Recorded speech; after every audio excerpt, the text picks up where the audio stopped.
Hello, salut, salut, j'espère que vous allez bien. Je suis Zoya du Dema System, le style de pensée céleste. Aujourd'hui, nous allons parler d'un sujet que beaucoup de personnes, on n'en parle pas beaucoup, mais beaucoup de personnes sont victimes de cela.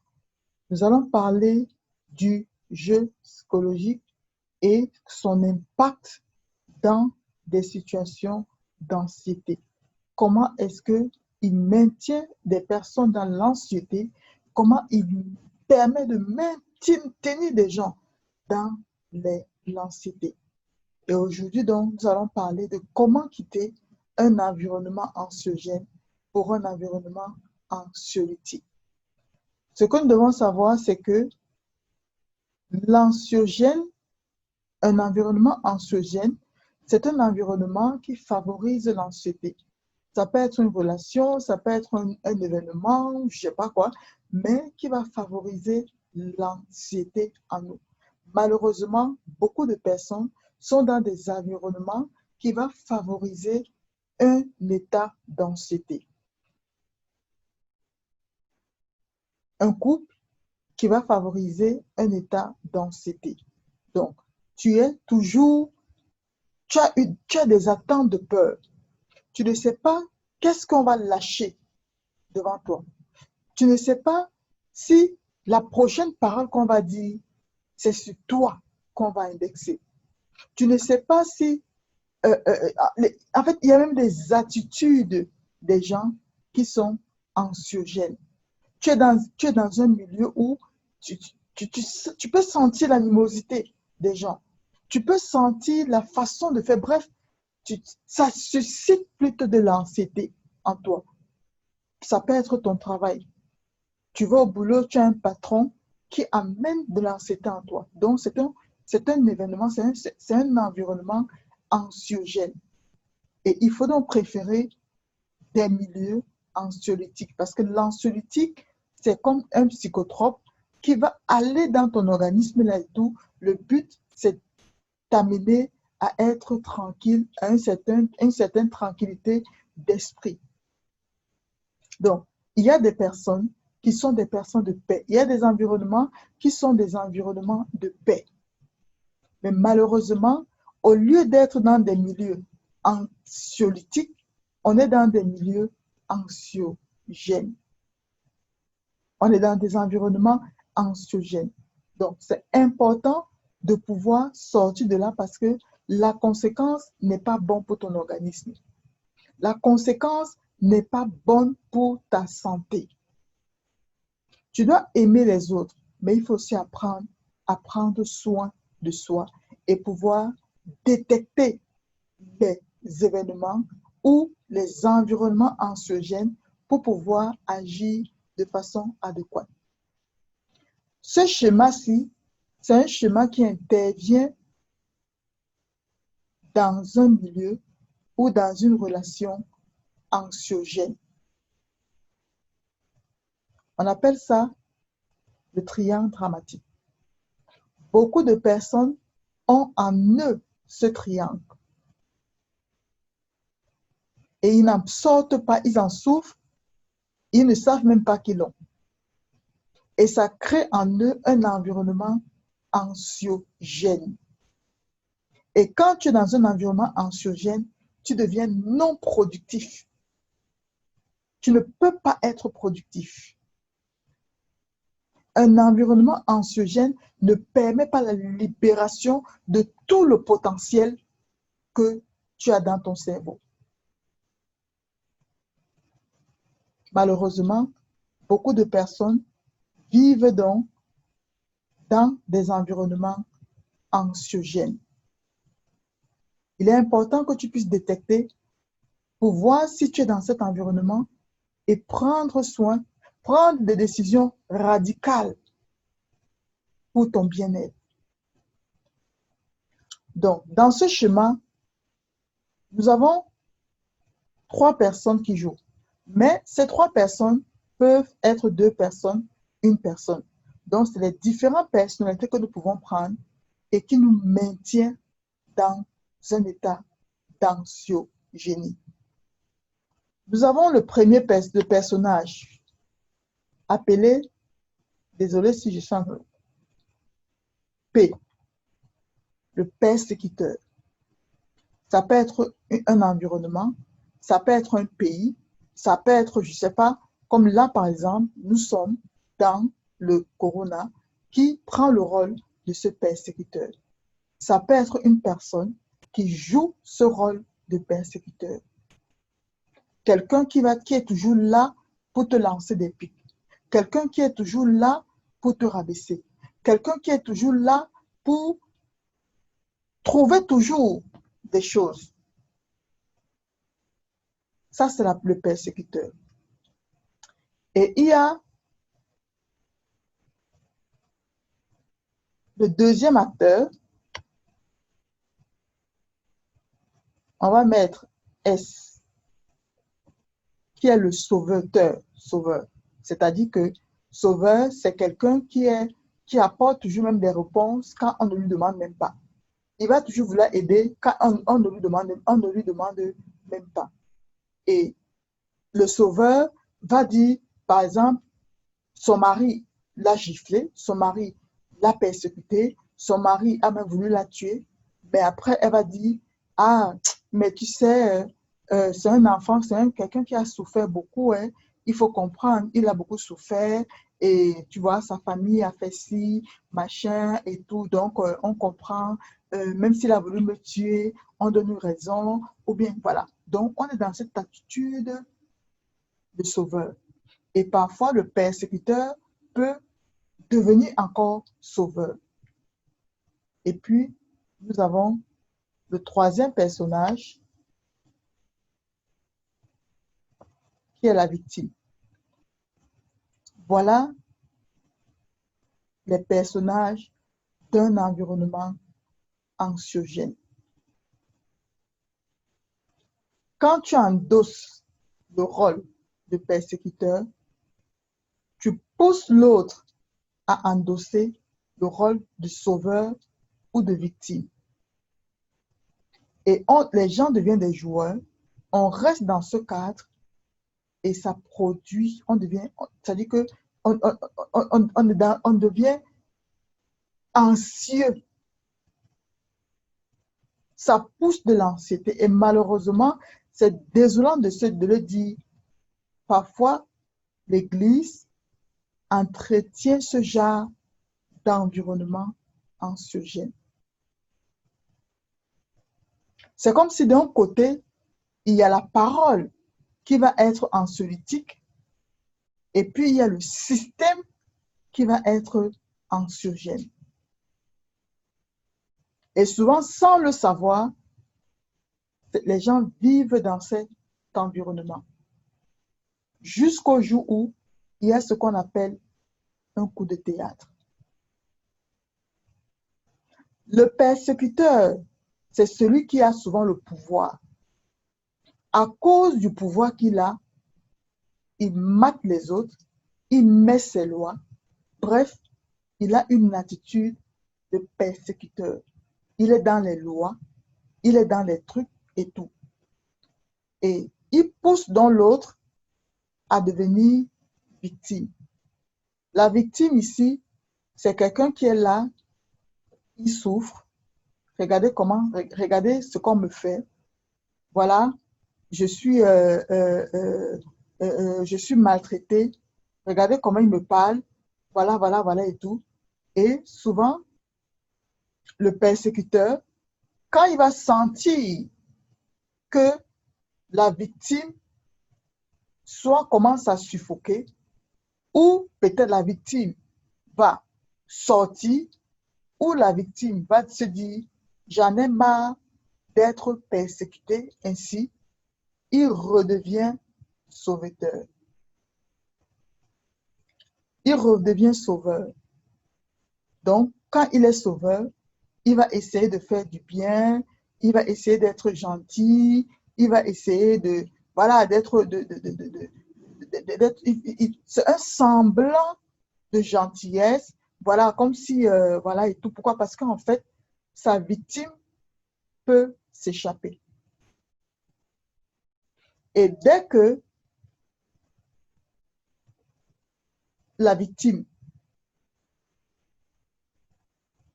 est un peu comme dans la prison, ou bien, soit, en tout cas, parfois, quand il voit que la victime, il peut quitter son rôle, il devient sauveur. Ou bien encore, c'est en fait, il y a un tournant, on tourne là. Donc, le sauveur, il va maintenir sa victime. C'est comme un patron, quand il voit qu'il a déjà, il a déjà trop fait et qu'il sent que tu peux, par exemple, il peut te perdre, ou bien tu peux, par exemple, je ne sais pas quoi, il te donne peut-être des promotions. Il va te faire une promotion au travail. Peut-être ton mari va t'amener manger, il va faire des choses et il te maintient dans le rôle.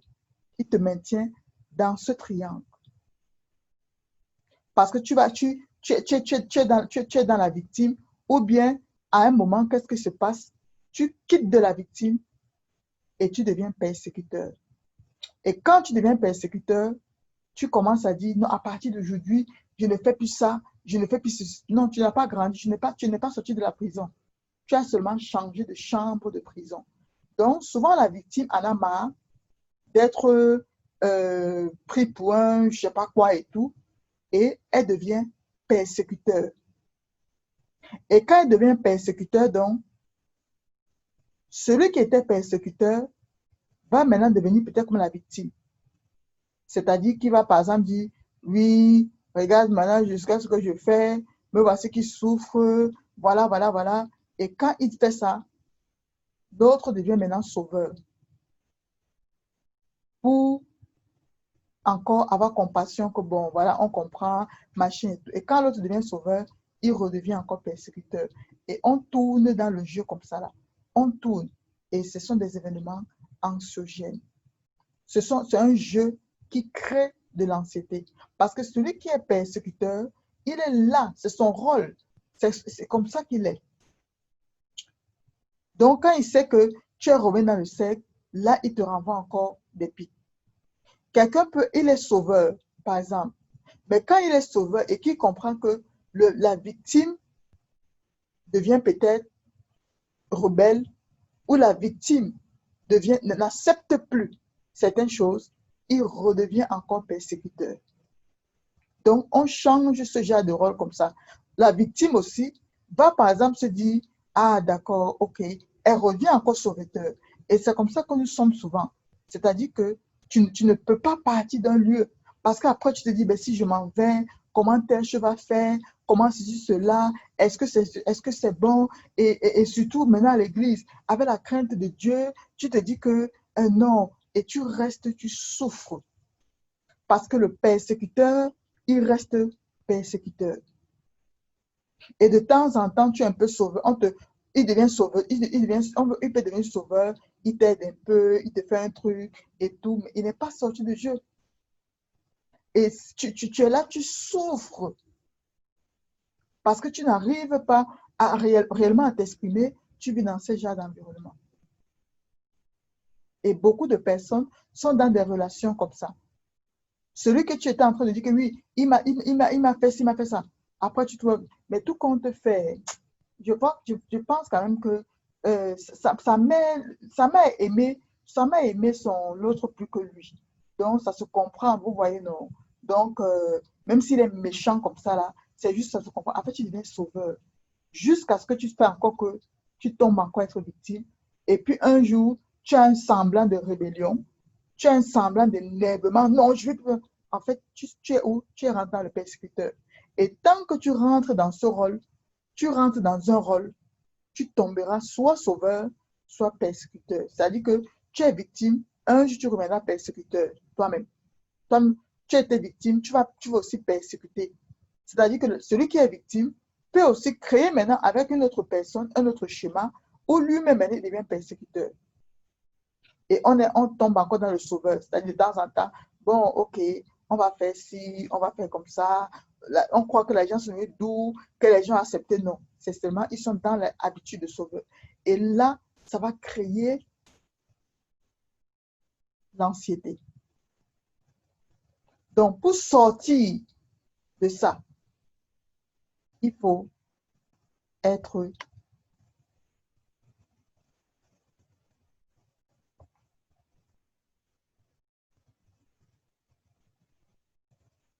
excusez-moi, voilà, il faut être A. A veut dire quoi? Adulte. Il faut être adulte. Ça veut dire quoi? Ça veut dire que devant le persécuteur, ne deviens pas victime, ne deviens pas sauveur. Quand le persécuteur est en train d'agir dans la persécution, ne deviens plus victime en disant, ouais, regarde comment, regardez, hein, je souffre ici. Non. L'adulte, c'est la raison. Est-ce que ce que le persécuteur est en train de te reprocher, est-ce que c'est valable ou pas valable? Si c'est valable, tu peux demander pardon. Mais si ce n'est pas valable,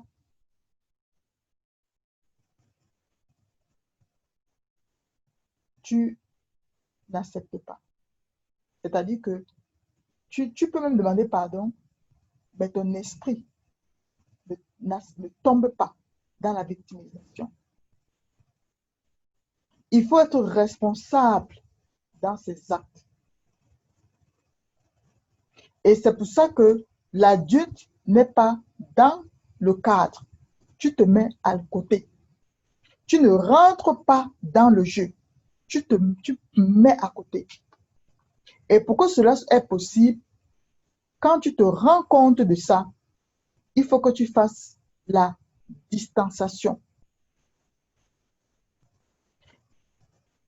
Quand la personne agit en victime, tu analyses, est-ce que l'aide que je dois apporter est utile?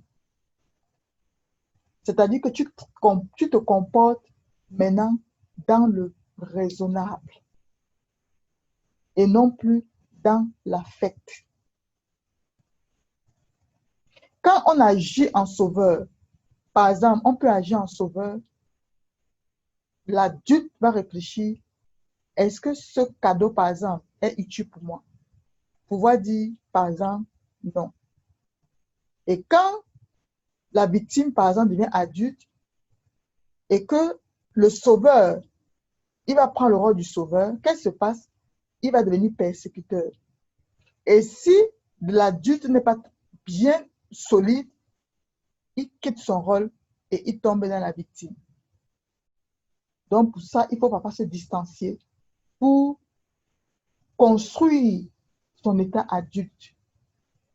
L'adulte, c'est quelqu'un de raison. Par exemple, si tu te mets en colère, tu te fâches, tu fais ça, tu tombes dans la victimisation.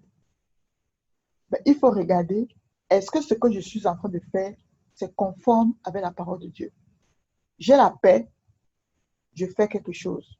Je n'ai pas la paix, je ne fais pas quelque chose. Parce que quand quelqu'un est dans la victimisation, il accepte, même s'il va souffrir et tout. Donc, il faut sortir du jeu et on sort du jeu par le comportement adulte, c'est-à-dire agir dans la raisonnabilité. Est-ce que ce que je dois faire est logique? Je ne joue pas dans les sentiments. Je ne cuisine pas parce que je suis sauveur ou victime. Je cuisine parce que je dois, je suis là, je suis une épouse, je dois cuisiner pour mon mari. Voilà, la parole de Dieu me dit de faire telle chose, de faire comme ça. Donc, tu ne joues plus dans les sentiments, mais tu joues dans la vérité et la raison. Mais pour que ton adulte soit construit, il faut qu'il y ait distanciation. Tu ne dois plus t'impliquer émotionnellement. Et pour ça, il faut regarder quelles sont les choses. Il y a des choses qui dépendent de toi et des choses qui ne dépendent pas de toi. Quand ça dépend de toi, tu mets la distanciation. Mais si ça ne dépend pas de toi, tu ne sois plus, tu ne t'impliques pas émotionnellement dans les choses. On va peut-être croire à un début que tu es devenu rigide, que tu es devenu un genre, je ne sais pas, ou quoi. Mais tu dois te construire parce que ce sera aussi bien pour toi en devenant quelqu'un de logique et de raisonnable. De ne pas tomber dans les pleurs parce que quand quelqu'un est dans le jeu, on va venir un peu, on va te mettre dans la victime. Oui, regarde cela, hein, j'ai fait ça. Pour créer en toi la compassion pour que tu deviennes sauveur. Ça, c'est le but. Non, tu sors du jeu et tu te comportes comme un adulte. Devant un comportement de quelqu'un, tu te dis, comment un adulte, j'aurais réagi à ça. Si quelqu'un, par exemple, un adulte, voilà, va me faire des courses, ben, oui, je peux aller faire des courses, je peux faire, voilà, je ne regarde pas que, oui, il m'a fait ci hier, il m'a fait ci, cela, et tout, non, je refuse, non. C'est logique, peut-être la fin, ben, je vais aller faire des courses, je vais lui donner et tout. Au fur et à mesure, c'est comme ça que toi-même, tu vas sortir de ce jeu. Tu vas sortir de cet environnement anxiogène. Et maintenant, tu dois créer les chemins vers des zones, des zones anxiolytiques. La Bible dit quoi? Il me conduit vers des verts pâturages. Tu dois être dans les verts pâturages. Et quand tu sais, quand les gens ne peuvent pas changer, qui sont comme ça, tu agis comme un adulte, mais tu te distances aussi. Ça veut dire que si c'est des gens avec qui tu es, tu dois réduire le nombre de moments où vous passez ensemble. Le temps de vraiment te construire, parce que sinon, tu vas retomber dans le cercle. Donc, il faut te distancer de ça pour pouvoir devenir adulte et ne pas rentrer dans ce cercle-là qui va favoriser l'anxiogénie. Tu seras une personne, tu es dans un lieu anxiogène et tu vas devenir non fructueuse. Tu ne vas pas être fructueuse. Parfois, on regarde nos églises, on dit, on n'arrive pas à débloquer des choses. Pourquoi? Parce que malheureusement, souvent, l'environnement est anxiogène. Donc, tu iras en enfer, tu iras, parce qu'on est persécuteur. Non, tu iras en enfer. Si tu ne veux pas ça, Dieu va faire ci, machin et tout. Et des gens sont comme des victimes. Après, on les pousse à être sauveurs. Il fait l'œuvre de Dieu, pas parce qu'il aime Dieu, mais parce qu'il est dans son attitude de sauveur. Donc, c'est important que maintenant, dans ce que tu es en train de faire, tu dois te poser la question importante, c'est de se demander, je le fais en tant que persécuteur. Par exemple, tu te nerves, tu dis, non, non, j'arrête un contrat. Tu as arrêté le contrat en tant que persécuteur ou tu as arrêté le contrat en tant que sauveur ou tu as arrêté le contrat en tant que victime. Tu arrêtes le contrat, il me fait trop, oui, à partir d'aujourd'hui, je ne vais plus au travail. Je ne vais plus au travail. Parce que parfois, quand la personne dit, non, peut-être aujourd'hui, je ne vais plus au travail, je ne vais plus ça. Elle attend une réaction de sauveur. Et parfois, quand on attend la réaction de sauveur et qu'on ne l'a pas, on redevient persécuteur.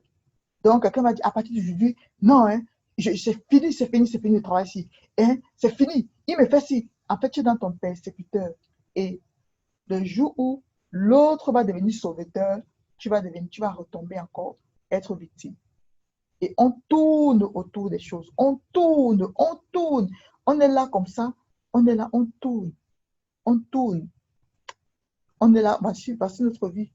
On tourne comme ça. On tourne dans ça. C'est ce que je vais faire. Voilà. On tourne. On tourne. On tourne. On prend des décisions dans le persécuteur. À partir de je pars. À partir de je ne fais plus ça. À partir de je dis non. Et tu es indécis. Parce que quand tu es dans le cercle, tu seras indécis. Parce que dans le cercle, tu vas revêtir un des personnages. Dès que l'autre va revêtir un des personnages, par exemple, où l'autre devient persécuteur, tu seras soit sauveur, soit victime. Si l'autre devient victime, tu vas devenir sauveur. Et c'est comme ça qu'on reste dans le cercle, on reste dans le cercle, et on croit, par exemple, qu'on est en train de servir Dieu, mais en fait, on est dans le sauveur. On est dans le persécuteur ou victime. Et ça nous rend infructueux. Ça nous rend infructueux. Parce que ton cerveau n'est pas optimisé pour rendre un rendement. Ce n'est que dans un environnement paisible, dans un environnement de paix, dans une atmosphère anxiolytique que tu deviens productif. Tu produis des choses. Donc, ce que moi, je voulais ici, au travers de ce message, c'est détecter les environnements anxiogènes et fais ce qu'il faut. Sors de ce jeu et construis ta personne adulte. Sois une personne raisonnable, sois une personne ferme, résolue dans ces choses. Ne pas tomber dans le jeu psychologique. Parfois, on menace, ou bien, par exemple, tu veux déjà partir, on donne un poste à quelqu'un d'autre, en fait, pour te faire victime, quoi. Voilà, si tu avais été ici, tu aurais eu tel poste, tu aurais eu tel salaire, ben voilà, on a donné à telle personne. En fait, pendant que la personne est en train de le dire, il est en train de jouer, parfois il ne le sait même pas. Parce qu'il va pousser en toi, quoi, être sauveteur. Tu reviens encore, ah oui, voilà, et tout. Et puis finalement, tu tournes jusqu'au jour où tu sors ta carte. Donc, il faut veiller sur soi, être des personnes vraies, développer l'assertivité. Parce que adulte aussi, ça veut dire assertivité. Développer l'assertivité pour ne pas être autour de ce jeu. Donc, voilà ce que je voulais partager réellement avec vous. Sortez du jeu, sortez des environnements anxiogènes, détectez ces environnements, détectez les événements, sortez de là en mettant en place toute une procédure pour développer notre adulte et être des personnes assertives. Des personnes qui sont assertives, qui ne rentrent pas dans ce triangle. Voilà. Et je vous invite donc aussi voilà ce que je voulais vous dire. Et je vous invite à vous abonner à ma page YouTube, à mon compte aussi Instagram et à ma page Facebook où nous aurons des vidéos. Il y en a même déjà que vous pouvez aller écouter sur la reconstruction de notre âme, sur la reconstruction psychologique parce que si ton âme est brisée, tu seras brisé aussi dans tous les domaines. Tu vis dans un environnement anxiogène, si tu vis dans un environnement anxiogène, ça sera difficile de pouvoir prospérer. Voilà ce que je voulais partager avec vous. Bye bye.